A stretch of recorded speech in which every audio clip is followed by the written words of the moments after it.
성도는 예수 그리스도의 초림의 감격과 재림의 대망 사이에서 살고 있습니다. 지금 우리는 어디 살고 있느냐? 초림의 감격과 재림의 대망 사이에서 지금 오늘을 저와 여러분이 살고 있다. 그렇죠. 그래서 예수님은 하나님 나라를 시작하기 위하여 육신을 입고 이 땅에 오셨습니다. 그리고 예수님께서는 하나님 나라를 완성하시기 위하여 다시 오십니다. 그러므로 종말의 핵심은 우리 주님 예수 그리스도께서 다시 오신다고 하는 재림 신앙이며, 이 재림 신앙은 구원 진리의 핵심이며 완성입니다. 그래서 복음서와 서신서는 반복하여 주님의 재림을 약속한 말씀들을 우리에게 확인시켜주고 또 확인시켜주고 또 확인시켜 주십니다. 왜? 재림을 대망하면서 살아야 한다. 그래서 마태복음 16장 27절에 보면 이렇게 기록했어요. 같이 읽어볼까요? 인자가 아버지의 영광으로 그 천사들과 함께 오리니 그때 각 사람이 행한 대로 갚으리라. 주님이 어떻게 오신다고요? 영광 중에 다시 오신다. 마가복음 14장 62절에 이렇게 기록했어요. 같이 읽습니다. 시작. 인자가 권능자의 우편에 앉은 것과 하늘 구름을 타고 오는 것을 너희가 보리라. 인자 곧 예수님께서 하늘 구름을 타고 오시는 것을 특별히 유대 교권주의자들까지 다 볼 수 있도록 예수님이 확실하게 다시 오신다. 이것을 얘기했어요. 사도행전 1장 11절에 보니 이렇게 기록했어요. 같이 읽습니다. 시작. 갈릴리 사람들아 어찌하여 서서 하늘을 쳐다보냐. 너희 가운데서 하늘로 올려주신 이 예수는 하늘로 가심을 본 그대로 오시리라. 예수님이 승천하는 모습을 본 제자들과 많은 500의 형제들에게 천사가 말하기를 너희가 오늘 본 그대로 예수님은 어떻게 하신다? 다시 오신다 라고 하셨습니다. 데살로니가전서 5장 2절에 보면 이렇게 기록했습니다. 같이 읽습니다. 주의 날이 밤에 도둑같이 이룰 줄을 너희 자신이 자세히 알기 때문이라. 여기 주의 날이란 말은 주님이 다시 오시는 날을 이야기하고 있습니다. 그런가 하면 요한계시록은 1장부터 마지막까지 매 장마다 반복해서 주님의 재림을 말씀하고 있습니다. 1장 7절에 이렇게 기록했습니다. 같이 읽습니다. 볼지어다 그가 구름을 타고 오시리라. 각 사람의 눈이 그를 보겠고 그를 찌른 자들도 볼 것이요 땅의 모든 족속이 그로 말미암아 애곡하리니 그러하리라. 아멘. 자, 이 말씀을 읽을 때 여러분이 혼동을 겪을 수 있지. 그를 찌른 자도 본다고 그랬어요. 그러면 그 찌른 자들이 그때까지 살아있다는 이야기인가요? 아마 이 성경이 기록되었을 당시에는 그렇게 생각을 했을 거예요. 찌른 자들이 본다고 그랬으니 그들이 살아있을 때 예수님이 올 것이다 라고 그렇게 생각을 했을 겁니다. 그게 아니고 예수님이 재림하실 때에 모든 자들이 죽은 자나 산 자나 땅에 묻힌 자나 아직 묻히지 않은 자들이 다 무덤에서 나와서 예수님을 찔렀던 자들이 그걸 보는 거죠. 그리고 나서 그들에 대한 심판이 시작이 되는 거예요. 모두 볼 수 있도록 온다. 그런가 하면 요한계시록 22장 20절에 이렇게 기록했어요. 같이 읽습니다. 시작. 이것들을 증언하신 이가 이르시되 내가 진실로 속히 오리라 하시거늘 아멘. 주 예수여 오시옵소서. 언제 어디다 속히 오신다. 불원간에 오십니다. 아멘. 예수님 곧 오신다. 여기서 주 예수여 오시옵소서 라는 말이 아까 우리가 불렀던 찬송의 가사대로 마라나타라는 말이에요. 그래서 초대교회 성도들은 서로 만나면 어떻게 인사했느냐? 마라나타. 예수님 다시 오십니다. 그만큼 재림에 대한 확실한 믿음을 가지고 소망 가운데 살았다. 아멘. 그렇게 인사했단 말이에요. 예수님 오십니다. 그게 그들의 유일한 소망은 예수님에 대한 소망을 가지고 살았다 하는 거죠. 오늘 본문 내용으로 다시 돌아오면 예수님이 예루살렘에 올라가시면 많은 고난을 당하신다고 하셨어요. 그러시고 지난 주일에 예수님이 나귀 새끼를 타시고 예루살렘에 입성하셨잖아요. 드디어 이제 예루살렘에 입성하셨어요. 이제 뭐만 남았어요? 많은 고난을 당하시고 십자가에 달릴 일을 앞에 놓고 제자를 데리고 예루살렘이 내려다 보이는 감람산에 갔어요. 그 감람산에 가서 예수님이 한 이야기가 이 마가복음 13장에 나오는 이야기예요. 그래서 많은 신학자들이 이 마가복음 13장을 불러서 감람산 강화라, 감람산에서 가르치신 말씀이라 이렇게 명명을 해요. 그러니까 원래 이것은 감람산 강화야 하고 예수님께서 하신 것이 아니라 신학자들이 분류를 해놓았어요. 그렇게 얘기해요. 근데 예수님께서 예루살렘 성전에 그 웅장함을 자랑하는 제자들에게 뭐라고 말씀하십니까? 내가 이 큰 건물을 보느냐? 돌 하나도 돌 위에 남지 않고 다 무너뜨려지리라. 이 성 무너진다는 거죠. 그러니까 있을 수 없는 일이에요, 이게. 그게 무너진다. 그들로서는 도저히 받아들일 수 없는데 이 성전이 성전의 가치를 못하니까 무너지면서 이제 뭐가 시작된다는 거예요? 종말이 시작된다는 거예요. 종말이 온다. 그 얘기를 하신 것이죠. 그러니까 제자들이 깜짝 놀라면서 그러면 이 모든 일이 이루어질 때에 무슨 징조가 있습니까? 이런 일일 때는 언제 그런 일이 일어납니까? 그 일이 일어날 때는 무슨 징조가 있습니까? 라고 예수님께 질문을 했어요. 두 가지 질문합니다. 언제 무슨 징조가 있습니까? 라고 물었습니다. 그러자 예수님은 크게 세 가지로 얘기합니다. 첫째, 종교적으로 미혹을 당하는 일이 일어날 것이다. 종교적 혼란이 올 것이다. 두 번째는 사회적 혼란이 일어날 것이다. 많은 전쟁이 일어나고 민족이 나라가 막 이런 일이 일어날 것이다. 세 번째는 자연적 혼란이 일어날 것이다. 자연재앙이 온다. 큰 지진이 나고 홍수가 나고 기근이 나고 이런 일들이 일어나게 될 것이다. 그래서 그 결과 우리에게는 어떤 일이 나냐면 그 결과 성도들은, 우리 그리스도인들은 신앙적으로 큰 환난과 핍박이 있을 것이다. 신앙적 어려움이 있을 것이다. 그러나 그때 끝까지 견디는 자는 구원을 받으리라. 끝까지 견디는 말은 인내하는 사람은 구원을 받는다. 다시 말하면 그런 때가 와도 우리는 인내함으로 뭘 해야 된다는 거예요? 신앙을 지켜야 된다. 많은 미혹이 일어나지만 그때도 인내함으로 신앙을 지켜야 한다. 아멘. 그리고 그 환난 가운데서 어떻게 해야 되냐? 기도해야 된다. 그러면 우리 하나님이 그 환난의 날수를 감해 주신다. 그러시면서 오늘 본문 26절 이하 28절에 보면 그때 인자가 구름을 타고 큰 권능과 영광으로 오는 것을 사람들이 볼 것이다. 예수님 뭐 하신다? 재림하신다 그 말이에요. 종교적 혼란이 오고 사회적 혼란이 오고 자연적 혼란이 올 때 그때 예수님 오신다.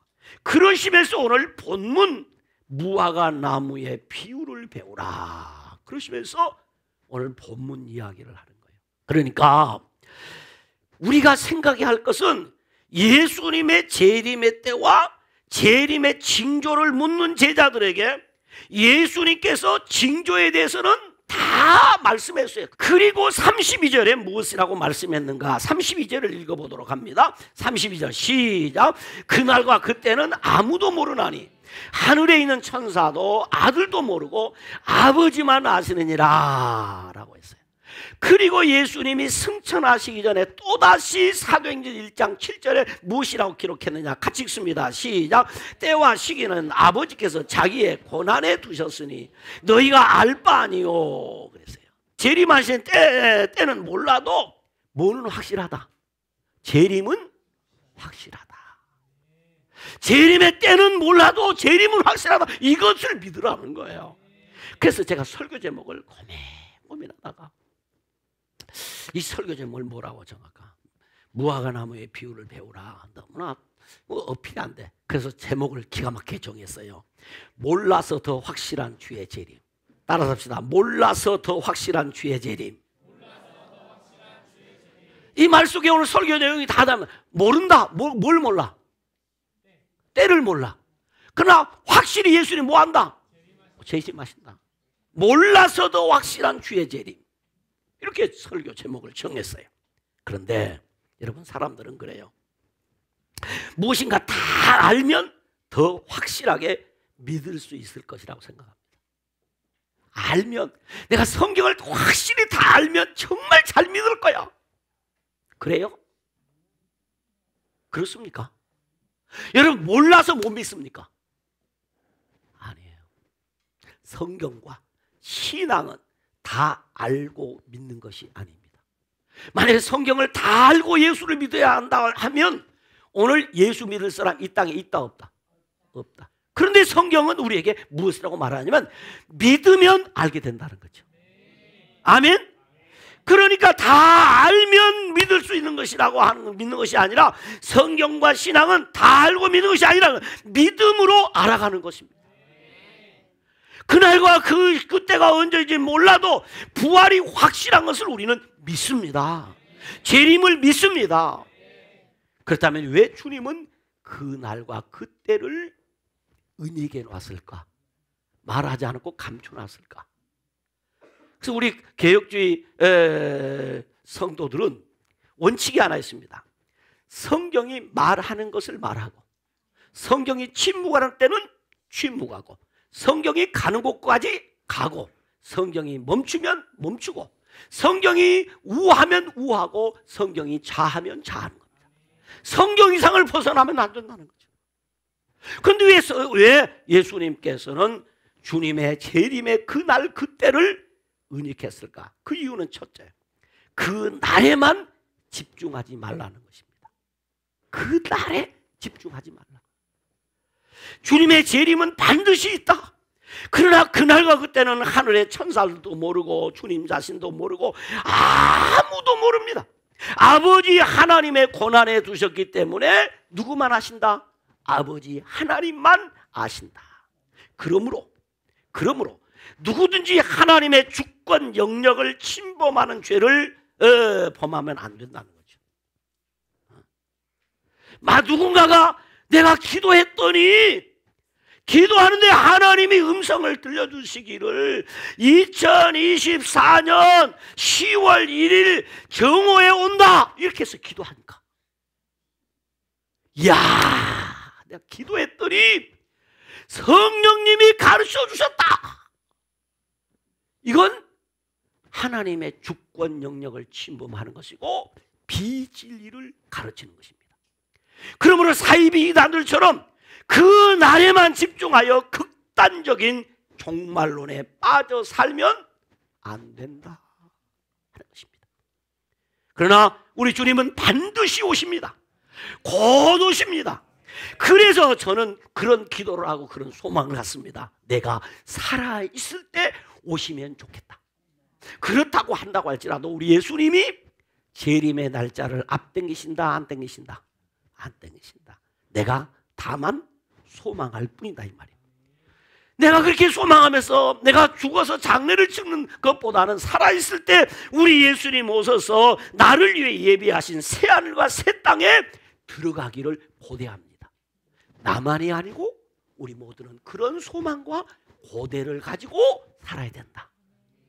아멘. 내가 이 세상을 떠나기 전에 우리 주님 오셔서 그때 재림하실 주님을 다 맞이하기를 소망하며 사시기를 주님의 이름으로 축원합니다. 그래서 주님은 무화과나무의 비유를 배우라 그러시면서 뭐 어려운 이야기 아니에요. 무화과나무에 새순이 돋아나면 좀 있으면 뭐가 온다? 여름이 온다.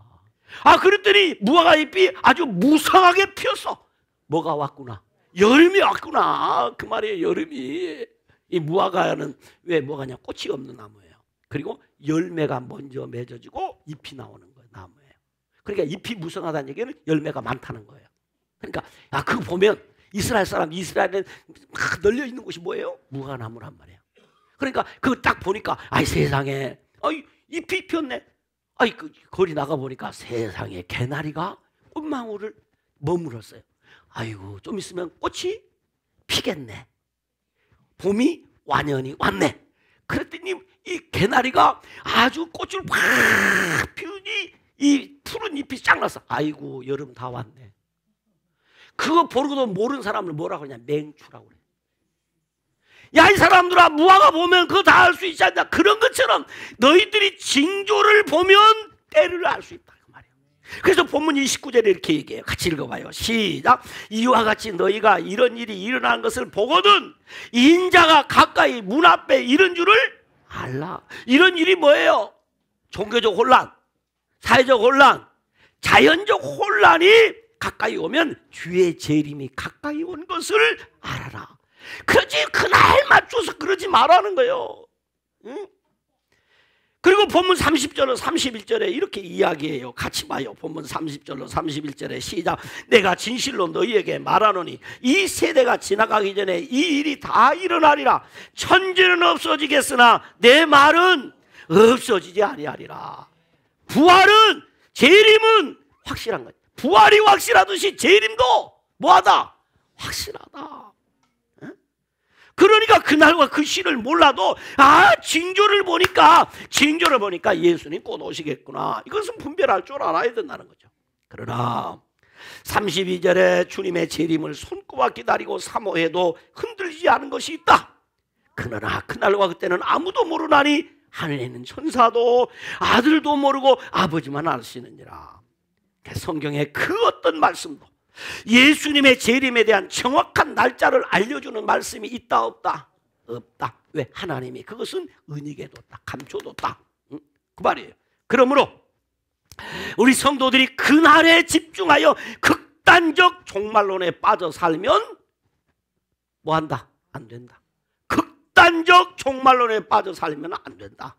그런데도 불구하고 1844년 10월 22일에 저 미국에서 아주 대단한 사람이 하나 나타났어요. 예수님이 10월 22일 날 재림하십니다 라고 이 미국 땅에 막 전했어요. 막 그를 따르는 약 10만 명의 사람들이 미국 각지에 흩어져서 여러분 1840년 10월 21일 날 예수님 옵니다 하고 윌리엄 밀러라는 사람이 얼마나 주장했더니 온 미국이 그냥 이 예수님 온다고 난리를 법석을 쳤어요. 왔을까요? 안 왔을까요? 그래 그날이 펑크 났어요. 그러니까 미국의 많은 그리스도인들이 혼란에 빠졌어요. 재산을 팔고 가산을 정리하고 전부 이 지도자인 윌리엄 밀러에게가 헌금을 다 했는데 안 오신 거예요. 혼란에 빠졌어요. 그뿐입니까? 우리가 잘 아는 대로 1992년 10월 28일 날 자정에 24시에 예수님이 재림합니다 라고 주장했던 이장님이라는 사람을 비롯해서 그 아류들이, 그만이 이장님뿐만이 아닙니다. 그 아류들이 모두 극단적 시한부 종말론을 주장하면서 예수님 10월 28일 자정이 옵니다. 우리 여기 난곡에도 엄청나게 막 사람들이 모여있어요. 순간 조그마한 개척교회가 그냥 몇백 명이 모였어요.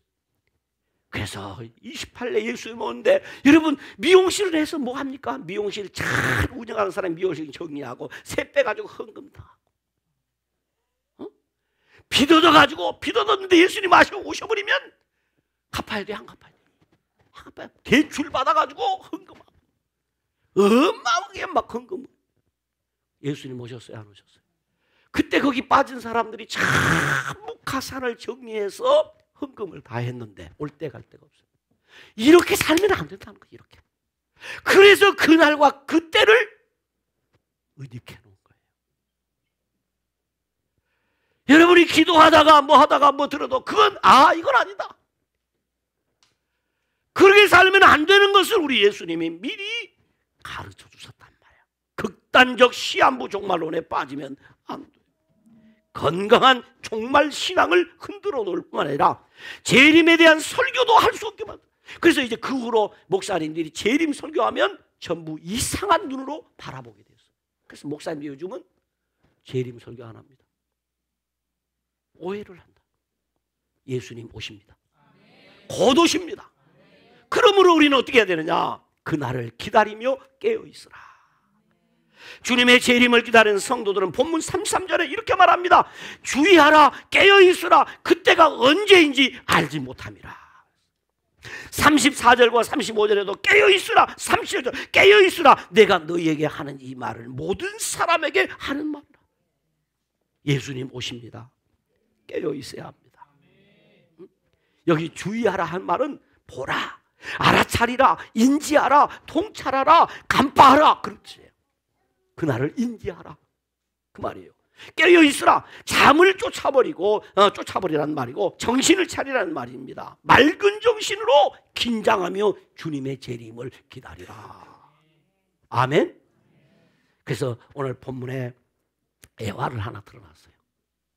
반드시 예수님인데 깨어있는 것이 뭐냐? 어떤 사람이 먼 나라에 여행을 가면서 그 집에 있는 종에게 가산을 맡겨놓고 내가 갔다 반드시 올 테니까 잘하고 있어라.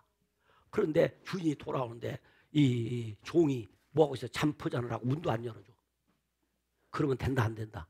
안 된다. 반드시 오니까 그날을 준비하고 있어라. 왔을 때 졸고 있으면 안 된다. 깨어서 내가 오면 문을 열어줘라. 우리 주님이 언제 오시든지 아멘 주 예수의 오시옵소서라고 주님을 맞이할 수 있도록 그날을 기다리며 깨어있으라. 아멘. 예수님 맞을 준비하고 있으라. 근데 그 시기를 모르니까 그때는 자다가 깰 때란 말이죠. 주님 맞을 준비할 때. 그래서 모토라는 신학자는 이렇게 얘기했어요. 마치 그리스도께서 어제 죽으셨고 오늘 아침에 일어나셨으며 내일 다시 오실 것처럼 살아라. 그랬어요. 개혁주의 종말론이라는 책을 저술했던 안토니 후쿠마라는 교수님은 이런 얘기를 했어요. 그러므로 우리는 재림이 시간상으로 임박했다고 말하지 말고 상황적으로 임박해 있다고 말해야 할 것이다. 그랬어요. 그러니 우리는 늘 깨어 있어요. 그러므로 건강한 종말 신앙을 가진 성도들은 오직 예수 재림 신앙으로 살아야 합니다. 따라서 오직 예수 재림 신앙. 오직 예수 재림 신앙. 오직 예수 재림 신앙. 그렇게 살면 되는 거예요. 내가 몰라서도 확실한 주의 재림이 이 표현이 몰라서도 확실한 주의 재림이라는 이 역설적 제목을 통해서 우리가 깨닫는 것, 주님의 재림은 확실합니다.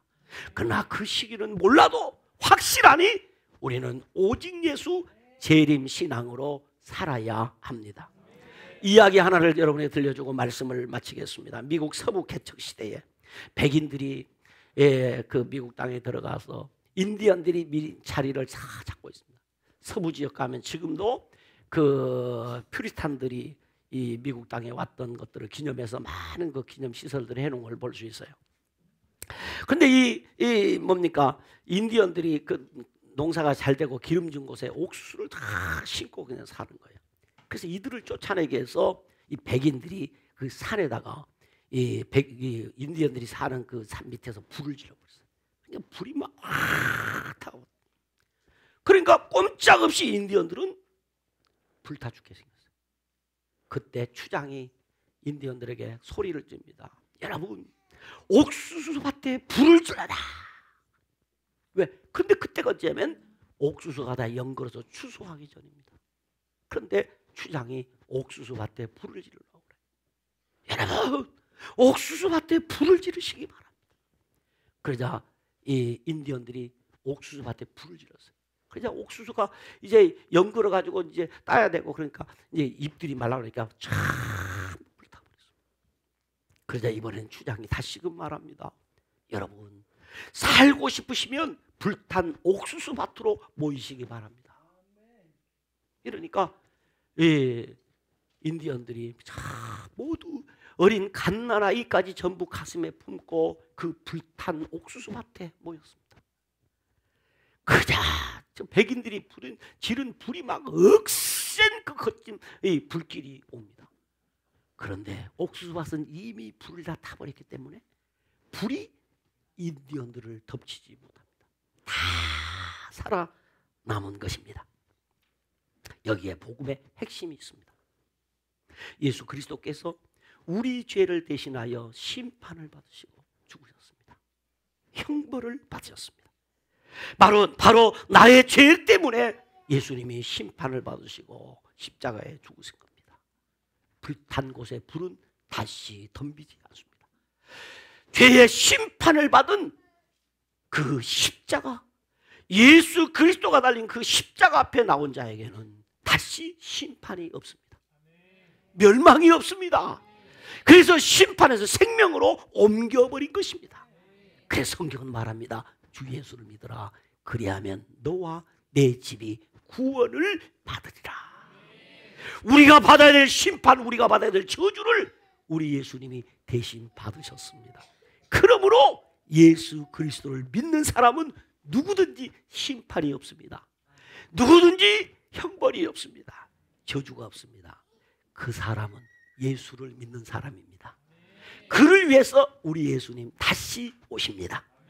그러므로 이 말세를 사는 저와 여러분은 오직 예수 재림 신앙으로 살아야 합니다. 따라서 오직 예수 재림 신앙, 이 신앙으로 사시는 여러분 되시기를 주님의 이름으로 축원합니다. 기도합니다. 하나님 아버지 감사합니다. 우리를 구원하시기 위해서 이 땅에 오셔서 친히 십자가에 달려 죽으시고 마침내 오셔서 구원 사역을 이루시고 승천하신 예수님 다시 오실 것을 믿습니다. 이 종말을 사는 우리가 오직 예수 재림 신앙으로 살아갈 수 있도록 우리의 믿음을 더욱 견고케 하여 주시옵소서. 예수님 이름으로 기도드리옵나이다. 아멘.